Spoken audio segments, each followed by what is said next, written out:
신약성경 마태복음서 14장 22절로부터 33절까지 말씀입니다. 22절. 예수께서 즉시 제자들을 재촉하사 자기가 무리를 보내는 동안에 배를 타고 앞서 건너편으로 가게 하시고 무리를 보내신 후에 기도하러 따로 산에 올라가시니라. 저물매 거기 혼자 계시더니 배가 이미 육지에서 술이나 떠나서 바람이 거스름으로 물결로 말미암아 고난을 당하더라. 밤 사경에 예수께서 바다 위로 걸어서 제자들에게 오시니 제자들이 그가 바다 위로 걸어오심을 보고 놀라 유령이라 하며 무서워하여 소리 지르거늘 예수께서 즉시 이르시되 안심하라 나니 두려워하지 말라. 베드로가 대답하여 이르되 주여 만일 주님이시거든 나를 명하사 물 위로 오라 하소서 하니 오라 하시니 베드로가 배에서 내려 물 위로 걸어서 예수께로 가되 바람을 보고 무서워 빠져가는지라 소리질러 이르되 주여 나를 구원하소서 하니 예수께서 즉시 손을 내밀어 그를 붙잡으시며 이르시되 믿음이 작은 자여 왜 의심하였느냐 하시고 배와 배에 함께 오르매 바람이 그치는지라 배에 있는 사람들이 예수께 절하며 이르되 진실로 하나님의 아들이로소이다 하더라. 아멘. 본문 말씀 마태복음 14장 22절로부터 33절까지 말씀 중심으로 해서 예수님만 따라가자라는 제목으로 말씀 증거하도록 하겠습니다. 예수님만 따라가자입니다. 어린 아이를 키우는 집에서는 보통 어린 아이가 집을 나설 때 항상 하는 말이 거의 똑같습니다. 모르는 사람이 어디 같이 가자고 해도 따라가지 말라라는 것입니다. 뭐 맛있는 거 사준다고 해도 따라가지 말라. 이게 아이를 둔 부모의 심정인 것 같습니다. 아이가 어떻게 잘못될까봐 항상 노심초사하며 아이들에게 신신당부를 합니다. 모르는 사람 따라가지 말라. 우리가 하나님 믿은 지가 벌써 몇십 년이 되고 신앙생활 오래 했고 말씀 많이 들어서 잘 알지만 그러나 우리를 향한 하나님의 마음 또한 이와 같지 않을까 싶습니다. 세상을 따라가지 말라. 세상이 참 선할 것 같아서 먹음직한 것도 많고 보암직한 것도 많고 참으로 따라갈 것이 참 많아서 결국은 죄 짓기 쉬운 세상이지만 그러나 하나님은 오늘날 우리들에게도 예수님만 따라가라 라고 말씀하십니다. 그러면은 예수님만 따라가기 위해서 우리는 어떻게 해야 하는가? 무엇이 필요한가? 예수님을 따라가기 위해서 우리는 첫째로 영적 분별력이 필요하다라는 것입니다. 영적인 분별력이 필요하다.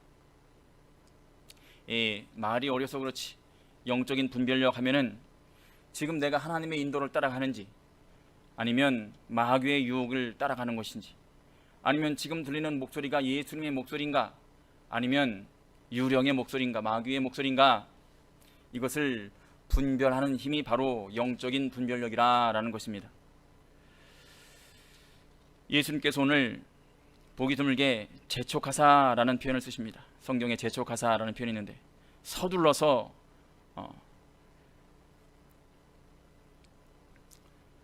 이 무리와 이 제자들을 떨어뜨리십니다. 이 무리는 어떤 무리인가? 바로 이 남자만 5,000명을 먹인 바로 오병이어의 기적을 나타낸 사건들의 그 장소에 있었던 사람들을 말합니다.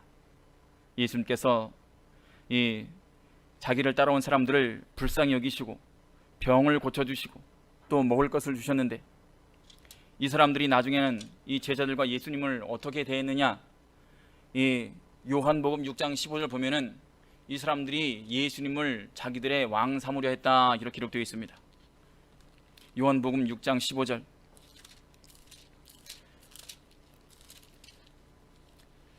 그러므로 예수께서 그들이 와서 자기를 억지로 붙들어 임금으로 삼으려는 줄 아시고 다시 혼자 산으로 떠나가시니라 기록되어 있습니다. 예수님께서는 이 세상에 왕이 되시러 오신 분이 아닙니다. 십자가를 지시고 부활하셔서 영적 구원 운동을 하시러 이 세상에 오셨는데 사람들이 이 예수님의 베푸신 기적을 보고 예수님을 임금 삼으려고 했다 이렇게 기록되어 있습니다. 이것은 예수님 당신에게는 물론이고 누구보다도 예수님의 제자들에게 큰 시험이 됐을 것이 분명합니다. 제자들은 아직 영적인 분별력이 없기에 또 예수님의 가시는 길을 따라갈 그런 영적인 능력이 부족했기 때문에 쉽게 유혹에 넘어갈 수밖에 없었습니다. 이 사람들이 예수님을 임금 삼으면 그러면 예수님의 12 제자들은 예수님의 왼편 오른편, 좌정승 우정승, 장관 무슨 장관 이렇게 할 수가 있었던 것입니다. 예수님의 제자들이 아마도 이제 예수님 따라다닌 덕을 보는구나, 최소한 장관짜리 하나는 할 수 있겠구나, 이제는 고향에 금의 환영하는 일만 남았구나, 이렇게 생각했을 거라는 겁니다. 그러나 이것이 바로 마귀의 시험이라는 것을 예수님께서는 바로 알아차리셨습니다. 이런 시험에 이미 반쯤 넘어가 있는 제자들을 예수님은 재촉해서 배를 타고 건너편으로 빨리 떨어뜨리십니다.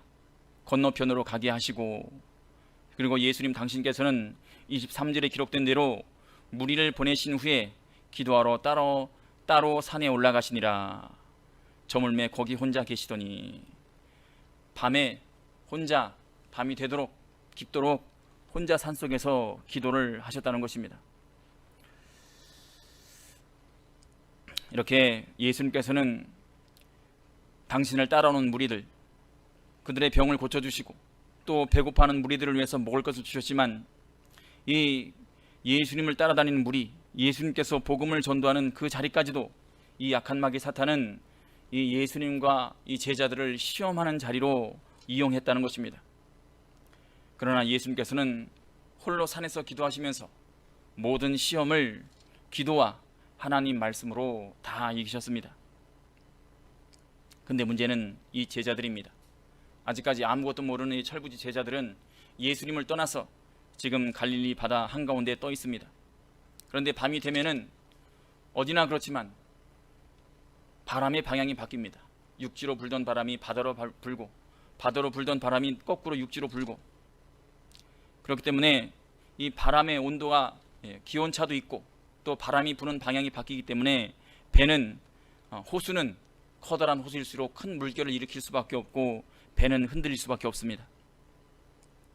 더구나 당시의 배는 돛단배였기 때문에 참 크게 흔들릴 수밖에 없었고, 거기에 탄 제자들은 아마 심한 고생을 했을 것입니다. 제자들은 24절에 기록된 대로 배가 이미 육지에서 술이나 떠나서 바람이 거스름으로 물결로 말미암아 고난을 당하더라. 배가 참 흔들렸기 때문에 그 배에 타고 있던 제자들은 흉흉한 물결로, 그 거친 물결로 인해서 아마 죽을 고생을 다 했을 것입니다. 이 전날 놀라운 예수님의 오병이어의 기적을 목도하고 이제 고생 끝났구나, 이렇게 세상적인 기대에 황홀해 있었는데 그 기대를 아주 예수님께서는 야박하게 걷어차버리십니다. 전혀 예상치 못한 큰 시련을 겪게 된다는 것입니다. 이렇게 예수님께서 가라고 하신 자리, 보내신 자리에도 물결과 풍랑이 일어나서 참으로 힘든 그런 시련의 시기를 겪을 수가 있다는 것입니다. 그때 14장 25절 보시면 밤 사경에 예수께서 바다 위로 걸어서 제자들에게 오시니 기록되어 있습니다. 밤 사경이라 함은 오전 3시부터 오후 6시까지입니다. 그러니까 밤새도록 제자들이 바람과 물결과 싸우느라고 배 위에서 아마 고생을 했던 것으로 봅니다.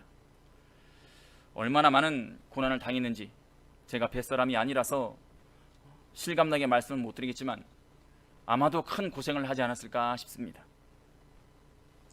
그때 예수님께서는 어떻게 하셨는가? 예수님께서는 25절에 보시면 밤 사경에 예수께서 바다 위로 걸어서 제자들에게 오시니, 예수님께서 이 고생하는 제자들을 살려주려고 불쌍해서 긍휼히 여기시고 제자들에게 오셨는데 어떻게 오셨느냐? 바다 위로 걸어오셨다 기록되어 있습니다. 바다 위로 걸어오셨다. 예수님은 하나님이시기 때문에 분명 다 하셨을 것입니다. 그러나 재미있는 것은 이 제자들이 이 예수님을 보고 유령이라 무서워하며 소리질렀다 기록되어 있습니다. 참 이 구원자이신 예수님께서 구원하시러 오셨는데 제자들은 예수님을 알아보지 못하고 유령이라 소리 질렀다, 이렇게 기록되어 있습니다.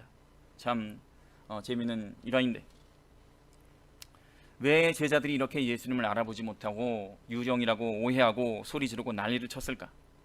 아마 본인들도 아마 고생 끝에 이제는 죽는구나, 이런 생각을 했었을 것입니다. 하지만 제자들이 이렇게 예수님을 몰라보고 오해한 것은 첫째로 예수님이 제자들을 얼마나 사랑하고 있었는지, 또 예수님께서 자기들을 찾아오셔서 구원해 주실 줄 몰랐다는 것입니다. 예수님의 사랑과 능력을 몰랐다는 것입니다. 두 번째는 예수님은 자연 섭리를 뛰어넘는 능력을 가지신 만능을 행하실 수 있는 그런 하나님이라는 사실을 제자들이 몰랐다는 것입니다. 제자들은 예수님의 사랑도 생각하지 못했고, 그래서 설마 예수님께서 자기들을 구원해 주시러 올 줄을 몰랐을 것이고, 그렇다고 해도 예수님께서 물리를 걸으실 수 있을 줄이야 꿈에도 생각을 못했을 것이라 라는 것입니다. 그래서 지금 눈앞에 보이는 것은 분명 귀신일 것이다, 이렇게 생각을 했다는 것입니다. 얼마든지 우리가 상상할 수 있는 일입니다. 이처럼 다시 말씀드리면 예수님이 가라고 하는 길에도 이렇게 고난이 있을 수 있다는 것인데, 예수님이 우리에게 가라고 하는 길, 그 길은 마귀가 우리에게 제시하는 길, 사람들에게 인기를 얻고 돈을 벌고 성공하고 편하고 쉬운 길이 아니라는 것입니다. 예수님이 가라고 해서 간 길이지만 제자들은 전혀 다른 경험을 합니다. 예수님이 보내시는 길은 바람을 거스르는 길이고 또 물결을 거스르는 길이라는 것입니다. 사실 믿음 생활하는 것이 이와 같습니다. 신앙생활 한다는 것이 세상을 거스르며 사는 것입니다. 세상의 유행을 거스르며 사는 것이기 때문에 흔들리기 쉽습니다. 물결을 따라, 바람을 따라 그냥 세상 유행에 따라 몸을 맡기면 되는 것이 아니라 세상을 거슬러 사는 것이 바로 믿음으로 산다는 것이기 때문에 육적으로는 귀찮고 성가시고 힘들 수가 있다는 것입니다. 세상은 우리에게 편한 길을 가라고 합니다. 오늘날에 이 기독교 교파에도 참 여러 교파가 있어서 어떤 교파들은 술도 마음대로 먹고 주일도 주일처럼 여기지 않고 그럽니다. 제가 일본에 가서 어떤 크리스찬 자매와 선을 봤는데, 내가 다니고 있는 교회는 이렇다, 이런 교회다 라고 했더니 세상에 그런 게 어디냐고 깜짝 놀랍니다. 자기들은 주일날 설교 듣고 목사님하고 같이 노래방도 가고 또 주일에 한두 번씩 만나서 자기들끼리 술도 마시고, 저로서는 아주 상상하지 못했던 그런 신앙생활입니다. 하지만 그런 자유주의, 그런 신신학, 이런 것들이 요즘 한국에도 들어와서 주일을 주일처럼 여기지 않고 또 세상 사람들과 별로 구별되지 않는 그런 생활을 합니다. 그 사람들은 우리에게 묻습니다.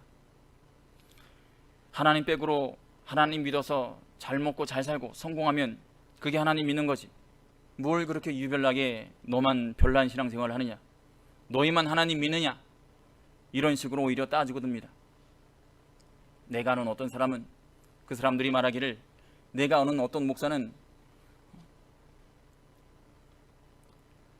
성도들과 같이 주일에 식당도 가고 술도 마시고 또 노래방도 가고 성도들하고 얼마나 사이가 좋은지, 그래서 성도 수도 금방 늘리고 교회도 금방 짓더라, 이런 얘기를 제가 들었습니다.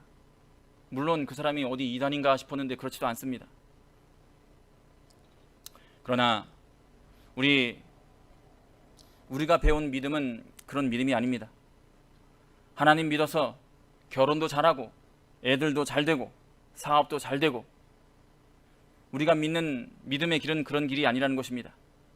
우리가 믿는 신앙은 말씀 따라 시대를 거스르는 신앙입니다. 예수님과 함께 고난의 행군을 하는 길이고, 십자가, 자기를 부인하고 자기 십자가를 지는 길입니다. 로마서 12장 2절에 너희는 이 세대를 본받지 말고 오직 마음을 새롭게 함으로 변화를 받아 하나님의 선하시고 기뻐하시고 온전하신 뜻이 무엇인지 분별하도록 하라라는 것입니다. 세상이 참 험해서 우리가 영적으로 분별하지 않으면 예수님을 따라간다 하는 목적으로 살지만 엉뚱하게 세상을 따라가기 쉽다라는 것입니다. 비스무리한 것들이 참 많아서 겉으로만 기독교인데 그 내용이 기독교가 아닌 것이 참 많습니다. 그래서 성경은 분명히 이 세대를 본받지 말고 오직 마음을 새롭게 함으로 변화를 받아 하나님의 선하시고 기뻐하시고 온전하신 뜻이 무엇인지 분별하도록 하라 이렇게 되어 있습니다.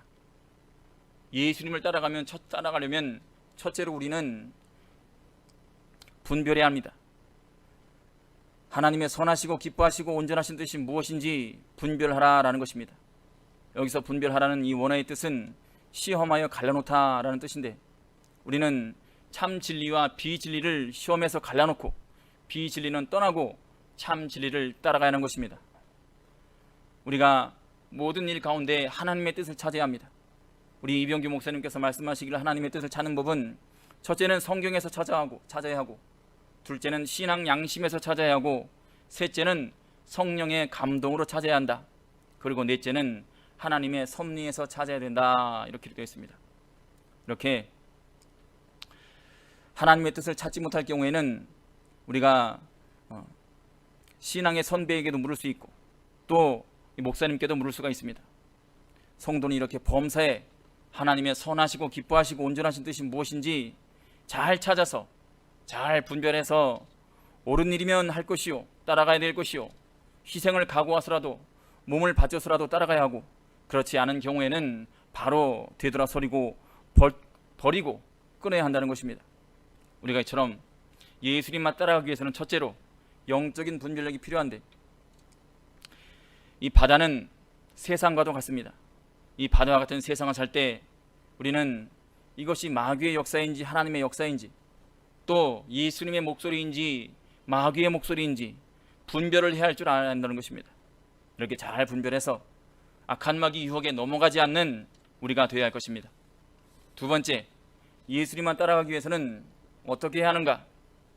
두 번째는 믿고 맡길 줄 알아야 한다라는 것입니다. 믿고 맡길 줄 알아야 한다. 무엇을 맡겨야 하는가? 나의 모든 것을 맡겨야 한다는 것입니다. 27절 말씀에 예수께서 즉시 일러 가라사대 안심하라 내니 두려워 말라라고 말씀하십니다. 제자들은 예수님이 오셔도 예수님인 줄 알아보지 못하고 다만 물결과 싸워서 어떻게 하든 자기 힘으로 고난을 면해보려고 죽을 힘을 다하고 있었습니다. 거기에 정신이 팔렸기 때문에 예수님께서 구원해 주시려고 오셨는데도 알아보지 못하고 오히려 유령이라고 소리치고 난리를 피웠습니다. 이 물결이 심하게 자기들에게 닥쳐올 때 이 제자들은 빨리 헛된 환상에서 벗어나야 했습니다. 근데 헛된 환상의 끈을 놓지 않고 미련을 놓지 않고 잡고 있다가 결국은 죽을 때가 돼서야 허겁지겁 살려고 발버둥 치다가 예수님까지 알아보지 못하는 그런 어리석은 일을 범하고 말았습니다. 예수님은 이렇게 믿음이 부족하여 괴로움을 당하고 있는 제자들을 모른 척 하시지 않습니다.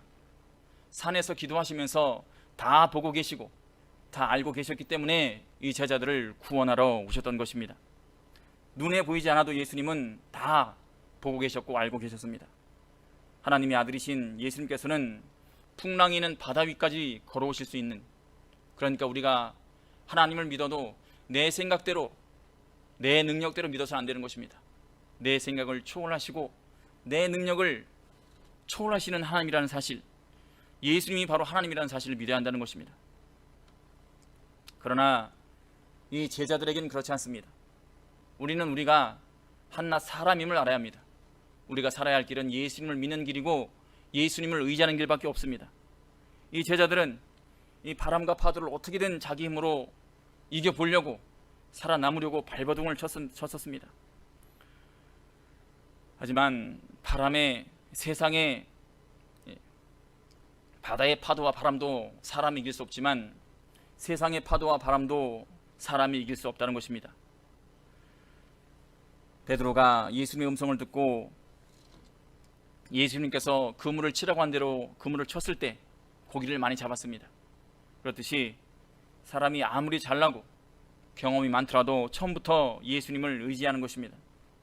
예수님을 믿고 맡겨야 한다는 것입니다. 예수님은 제자들에게 오셔서 먼저 말씀하십니다. 안심하라. 이 안심하라는 말을 제자들이 듣고 받아들여야만 마음속에 평안이 들어오는 것입니다. 내니 두려워 말라. 예수님을 믿고 그 말씀을 믿으면 두려움이 사라집니다. 평온해집니다. 예수님의 말씀을 믿어야 하는 것이고, 둘째는 받아들여야 하는 것입니다. 아, 참으로 이분이 하나님이시구나. 그리고 받아들일 때, 믿고 받아들일 때 우리에게 안심과 안식이 주어지는 것입니다. 하나님의 말씀, 주님의 말씀을 믿고 받아들이기만 해도 이렇게 안식과 평화와 위로가 우리 심령 속에 찾아오고 두려움이 떠나갑니다. 바람이 거슬리고 파도가 심하여 사망의 골짜기를 만났다고 하더라도 우리가 예수님의 말씀만 믿으면 안심과 평안을 얻을 수가 있다는 것입니다.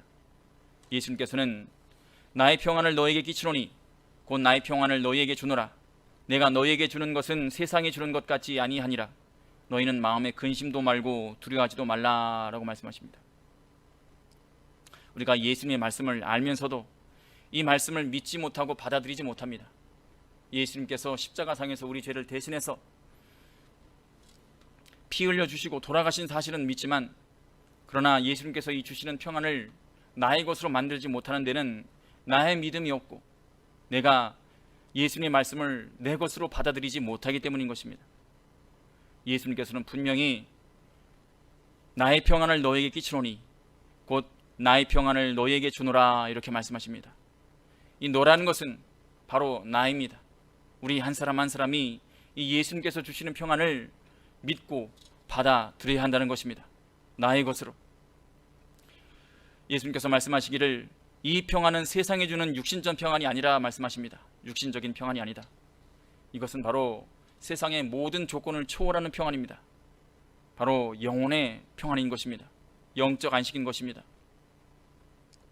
세상 사람들은 이 평안을 모르기 때문에 돈을 쌓아놓고 또 보험을 들고 저축을 많이 하고 이렇게 해서 어떻게든 평안을 얻어보려고 하지만 그 평안은 일시적인 것이고 우리에게 계속적인 평안을 약속하지 못하는 것입니다. 우리가 예수님의 말씀, 이 약속을 나의 것으로 받아들일 때 참 내 마음속에 늘 평안과 위로가 있다는 사실을 기억해야 하는 것입니다. 14장 28절부터 29절 말씀 보시면 이 예수님의 말씀에 안심하라 나니 두려워 말라 라는 말씀에 베드로가 대답을 합니다. 베드로가 대답하여 이르되 주여 만일 주님이시거든 나를 명하사 물 위로 오라 하소서 하니, 나를 명하사 물 위로 오라 하소서. 바다 위로 걸어오시는 주님이, 바다 위로 걸어오시는 당신이 주님이시라면 나로 하여금 바다 위로 오게 하소서라는 뜻입니다. 요한복음 14장 12절 말씀에는 예수께서 교훈하시기를 나를 믿는 자는 나의 하는 일을 저도 할 것이라 할 것이요 라고 말씀하셨습니다. 베드로는 주님이 하시는 일을 자기도 할 수 있다라고 믿었습니다. 그래서 주님의 명령이 떨어지면 베드로도 자신도 걸어갈 수 있을 것이라 이렇게 믿었다는 것입니다. 그래서 나를 명하사 오라 하소서라고 얘기했던 것입니다. 이렇게 나를 명하사 오라 하소서 이렇게 말하는 것은 물론 믿음으로 자기가 물 위를 걸을 수 있겠다라는 생각도 있었겠지만 무엇보다도 예수님을 의지하고 무슨 일이 생기더라도 예수님께서 어떻게 해주시겠지 이런 믿음이 있었다는 것입니다. 다시 말씀드리면 예수님께 자기를 맡겼다라는 것입니다. 예수님의 말씀을 믿는 데만 그치는 것이 아니라 나아가 자기를 맡길 수 있다는 그런 믿음이 있었다는 것입니다. 우리가 은행에 돈은 맡길 수 있어도 예수님께 나를 맡기기가 참 힘듭니다. 믿는다 하면서도 나를 맡기고 더구나 나의 미래를 맡기고 내 자식을 맡기는 것이 왜 이렇게 힘든지, 그러나 베드로는 잠깐일지언정 그래도 자기 몸을 예수님께 맡겼다는 것입니다.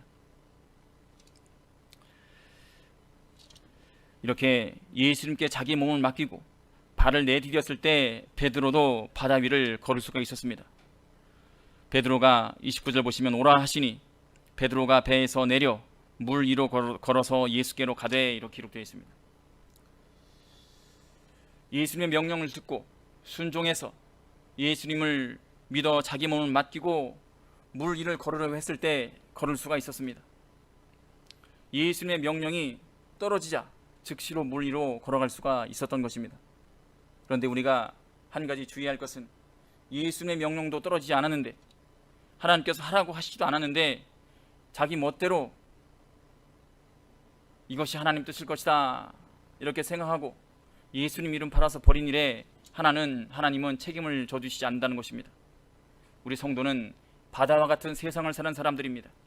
그렇기에 베드로와 같이 말씀을 믿고 순종하고 또 거기에 더해서 나아가서 나를 맡길 때 그때 세상과 같은 이 바다와 같은 세상을 발로 밟고 설 수 있다는 것입니다. 내 몸을 맡긴다는 것은 사실은 나의 모든 것을 맡기는 것과 같습니다. 세상과 같은 바다를 말씀만 붙들고 주님을 바라보면서 나를 맡기고 나가면 하나님의 역사가 우리 가운데 임합니다. 우리가 삶 가운데서 나를 맡겼을 때 손해를 봐도 좋다, 그래도 말씀 믿고 살련다, 말씀대로 하련다 라고 할 때 하나님께서 우리의 모든 뒷일을 책임져 주심을 우리가 압니다. 하지만 어떤 사람은 믿는다, 받아들인다, 내가 지금 평안하다 하면서도 예수님께 나를 맡기는 일을 주저하는 사람들이 참으로 많습니다. 아무리 그래도 이것만큼은 내가 전문가지, 설마 하나님이 나만큼 하실 수 있으랴, 이런 마음이 생길 수가 있다는 것입니다. 이런 사람들이 갖는 평안은 거짓 평안입니다. 믿고 맡겨드릴 때 우리도 기적과도 같은 이 베드로가 이 바다 위를 밟고 설 수 있었던 것처럼 하나님의 능력을 체험할 수 있다는 것입니다. 세상에 참 바람 안 부는 곳이 없고 풍랑이 일지 않는 곳이 없습니다. 그러나 우리가 예수님의 음성을 듣고 영적으로 분별해서 예수님의 음성을 듣고 하나님의 뜻을 깨닫고 그 다음에는 예수님께 나를 맡기는 자리까지 나아가서 이 하나님의 귀한 기적과도 같은 역사를 체험해야 할 것입니다. 세 번째, 우리가 예수님만 따라가기 위해서는 어떻게 해야 되느냐? 영적인 집중력이 필요하다라는 것입니다. 영적인 집중력이 필요하다. 집중력이라는 것은 금방금방 끊어지는 것이 아닙니다. 계속 이어지는 것입니다. 이 예수님을 믿고 예수님께 자기 몸을 맡기고 배 밖으로 나온 베드로가 나중에 어떻게 되었느냐? 30절을 보시면 바람을 보고 무서워 빠져가는지라 소리질러 이르되 주여 나를 구원하소서 하니, 예수님을 보고 예수님을 만나러 예수님 옆으로 오려고 배 밖으로 나왔는데 결국 바람을 보고 무서워 빠져가는지라 이렇게 기록되어 있습니다. 베드로가 처음에는 예수님 명령을 따라서 예수님만 바라보고 자기 몸을 맡기고 나왔을 것입니다. 용감하게 나왔지만 그러나 중간에 예수님을 바라보는 그런 집중력을 잃고 바람과 물결을 보고 바다에 빠져갔습니다. 그래서 물에 빠지게 된 베드로가 급하게 예수님을 부릅니다. 주여 나를 구원하소서. 베드로가 처음부터 바람을 보지 않고 계속 예수님만 바라봤다면, 영적인 집중력을 발휘해서 그 시선을 놓치지 않았다면 예수님 가까이 갈 수가 있었을 것입니다. 그런데 중간에 바람을 보고 두려워하다가 물속으로 빠져들어가게 됐습니다. 우리가 예수님 믿는다 하면서도 세상의 유혹을 뿌리치기가 참 힘듭니다. 영적인 집중력을 발휘해서 계속 예수님만 바라봐야 하는데 세상의 유혹이 만만치가 않습니다. 예수님만 믿고 나아간다 하다가도 자기도 모르게 세상을 바라보게 되고 사람의 생각을 따라서 염려와 걱정이 들어오고 또 유혹이 들어오고 마귀는 또 그걸로 자기 역사를 이루어 나갑니다. 이 베드로가 예수님을 쳐다보는 영적인 집중력을 잃고 바람을 바라봤다는 것, 이것은 한 번 예수님께 자기 몸을 맡겼는데 불안해서 주위를 한 번 둘러봤다는 것입니다. 육적인 본능상 믿기는 믿었지만 정말 괜찮을까? 한순간 옆에 보고 왼쪽 보고 오른쪽 보고 하다가 바다에 빠지게 되었다는 것입니다. 이 세상의 염려, 이것은 마귀가 집어넣어주는 생각입니다. 한 번 맡겼으면 끝까지 맡겨야 합니다. 불안해서 자꾸만 왼쪽 보고 오른쪽 보고, 이것은 자기 뜻대로 세상을 살려 하는 사람과 결과적으로 똑같은 결과를 맞게 됩니다. 한 번 맡겼으면 계속 맡겨야 하고, 한 번 예수님을 바라봤으면 계속 바라봐야 하고, 그래야 예수님을 끝까지 따라갈 수가 있다라는 것입니다. 이게 바로 영적인 집중력이라는 것입니다. 그러나 우리가 베드로가 그랬던 것처럼 베드로가 물에 빠져 죽지 않았습니다. 30절에 보시면 바람을 보고 무서워 빠져가는지라 소리질러 이르되 주여 나를 구원하소서 하니 예수께서 즉시 손을 내밀어 그를 붙잡으시며 이르시되, 이렇게 기록되어 있습니다. 성도가 사람인지라, 성도도 사람인지라 실수할 수 있고 한눈 팔다가 빠져버릴 수가 있습니다. 이때는 어떻게 되는가? 주저하지 말고 망설이지 말고 제 힘으로 헤엄쳐서 나올 생각을 버리고 예수님께 부르짖어 구원을 요청해야 한다는 것입니다. 자기 힘으로 빠져나오려고 하면 할수록 더 깊은 바다에 빠져들 수밖에 없습니다. 무엇보다도 우리는 이런 어려운 순간에 주여 나를 구원하소서라고 예수님께 간청하고 나아갈 줄 알아야 한다는 것입니다. 이러면 예수님께서 구원해 주십니다. 빨리 부르짖는 게 상책입니다. 31절 말씀 보시면 예수께서 즉시 손을 내밀어 저를 붙잡으시며 가라사대 믿음이 적은 자여 왜 의심하였느냐라고 말씀하십니다. 예수님께 몸을 맡겼으면 한번 맡겨야 되는데 예수님이 좌우를 한번 돌아봤다는 것은 사실 예수님을 못 믿어 했다는 증거인 것입니다. 예수님이 베드로가 예수의 명령을 따라가다가도 바람을 보고 두려워하여 의심한 것은 결과적으로 예수님께서 말씀하신 것처럼 믿음이 적은 증거라는 것입니다. 우리는 예수님을 믿는다 말만 하는 것이 아니라 나를 맡길 줄 알아야 하고, 하나님은 사람을 살리기도 하시고 또 죽이기도 하시는 그런 주권이 하나님께 있음을 믿어야 한다는 것입니다. 그게 바로 참 믿음인 것입니다.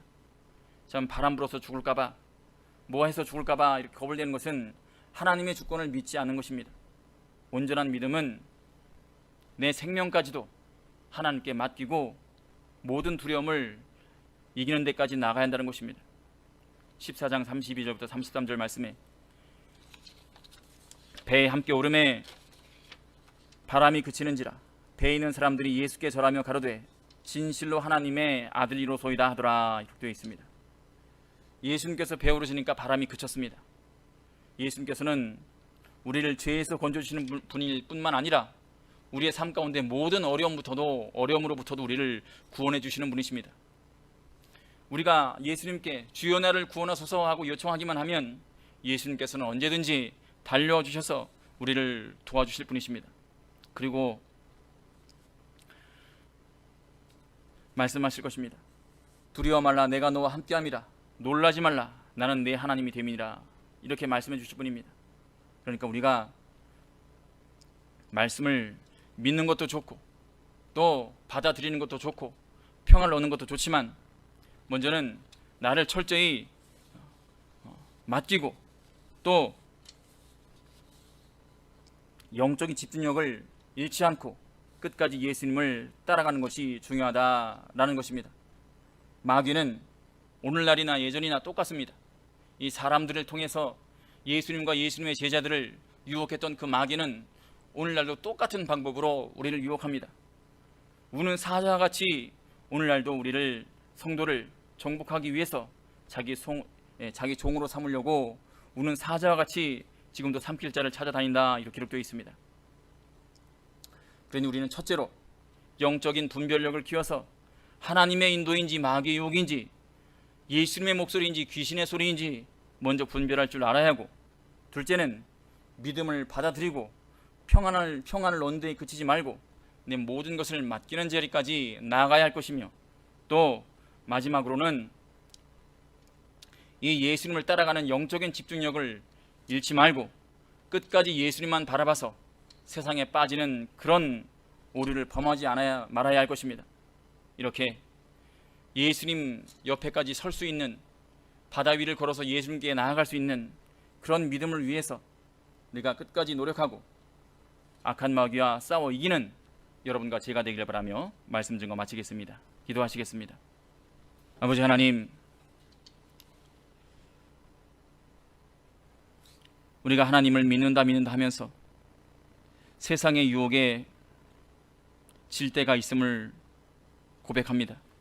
하나님이여, 우리 어리석음을 하나님께서 용서해 주시옵시고 이제 믿음을 더해 주셔서 우리가 이제는 영적으로 세상의 유혹과 하나님의 뜻을 분별할 줄 아는 저희들이 될 수 있도록 하나님께서 저희들에게 믿음을 더해 주시옵소서.